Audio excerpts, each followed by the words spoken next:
You've prayed. You've believed. You've waited. And nothing happened. And somewhere deep down, you've asked yourself something that feels almost shameful to admit out loud: is my faith not enough? Am I doing something wrong? Or worse, does God simply not hear me? Today we're going to talk about that. Honestly. Because the Bible has a very clear answer, and almost nobody teaches it. Most people I know have been through this.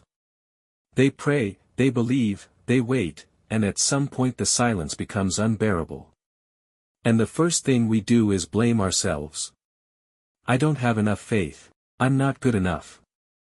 God must be punishing me. But what if the problem isn't the size of your faith? What if it's something completely different? Jesus said that faith the size of a mustard seed could move mountains. A mustard seed is nearly invisible. So size isn't the issue. So what is? The first reason faith doesn't work is this: we're believing in general, not in something specific. Think about it. If I tell you I'll get there, where? When? The statement means nothing without a destination. Faith works the same way. In Mark 10, Bartimaeus was blind and homeless. When he heard Jesus was passing by, he cried out. And Jesus asked him something that seems almost obvious: what do you want me to do for you? Why did he ask that if he could already see the man was blind? Because Jesus needed him to say it. To declare it. To give his faith a specific direction. Bartimaeus said, "I want to see." And he saw. The question for you today is this: what exactly are you asking God for? Is it vague or is it specific? Because vague faith produces vague results. The second reason is more uncomfortable. And it's this: many of us pray with faith in the morning, and spend the rest of the day living in fear. And those two things cannot coexist. James 1 verse 6 says, "The one who doubts is like a wave of the sea, blown and tossed by the wind." Then it adds something striking: that person should not expect to receive anything from the Lord. That's not meant to discourage you. It's describing a spiritual law: whatever dominates your mind dominates your reality. If you pray believing in the morning, but spend your day thinking this is never going to happen, it's too late for me, things like this don't happen to people like me, that's not faith. That's desire wrapped in fear. Peter walked on water. The miracle was already happening. But when he saw the wind, when fear flooded his mind, he sank. He didn't sink because he lacked faith at the start. He sank because he allowed fear to replace it.